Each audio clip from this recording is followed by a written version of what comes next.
വൈക്കം സത്യാഗ്രഹ സമരസേനാനി തന്തൈ പെരിയോർ ഇ.വി. രാമസ്വാമി നായ്ക്കർ സ്മാരകത്തിന്റെ നവീകരണം പൂർത്തിയായി. തമിഴ്നാട് മുഖ്യമന്ത്രി എം.കെ. സ്റ്റാലിനും മുഖ്യമന്ത്രി പിണറായി വിജയനും ചേർന്ന് നാളെ സ്മാരകം ഉദ്ഘാടനം ചെയ്യും. തമിഴ്നാട് പൊതുമരാമത്ത് വകുപ്പ് 8.14 കോടി രൂപ വിനിയോഗിച്ചാണ് സ്മാരകം നവീകരിച്ചത്. വൈക്കം സത്യാഗ്രഹ സമര ചരിത്രത്തിൽ തങ്കലിപികളാൽ രേഖപ്പെടുത്തിയ പേരാണ് തന്തൈ പെരിയോർ ഇ.വി. രാമസ്വാമി നായ്ക്കരുടേത്. ശതാബ്ദി ആഘോഷങ്ങളുടെ ഭാഗമായാണ് വൈക്കം വലിയ കവലയിലെ സ്മാരക നവീകരണം.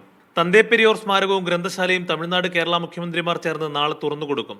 വലിയ കവാടം, ചിത്ര മ്യൂസിയം, ഓപ്പൺ സ്റ്റേജ് എന്നിവ ഉൾപ്പെടുന്നതാണ് സ്മാരകം. തമിഴ്നാട് പൊതുമരാമത്ത് വകുപ്പ് മന്ത്രി ഇ.വി. വേലു, മന്ത്രി വി.എൻ. വാസവൻ എന്നിവർ ചേർന്ന് ഒരുക്കങ്ങൾ വിലയിരുത്തി. இவர்களெல்லாம் தமிழ்நாட்டுடைய முதலமைச்சர் அவர்கள் தமிழ்நாட்டிலே திராவிட மாடல் ஆட்சிங்கிற ஒரு ஆட்சியை தந்தை பெரியார் வழியில், பேரறிஞர் அண்ணா வழியில், என் தலைவர் கலைஞர் வழியில், இந்த 3 தலைவர்கள் வழியில் ஆட்சி நடத்தி கொண்டிருக்கிறார்கள். அதனுடைய அடையாளமாகத்தான், சமூக நீதியினுடைய அடையாளமாகத்தான் அந்த நூலகத்தையும் அந்த நினைவகத்தையும் முதலமைச்சர்கள் கட்டியிருக்கிறார்கள். സഞ്ചാര സ്വാതന്ത്ര്യത്തിന് വേണ്ടി നടന്ന ആ പോരാട്ടം ഇന്ത്യൻ സ്വാതന്ത്ര്യ സമര ചരിത്രത്തിലെ ഏറ്റവും ജ്വലിക്കുന്ന അധ്യായങ്ങളിലൊന്ന്.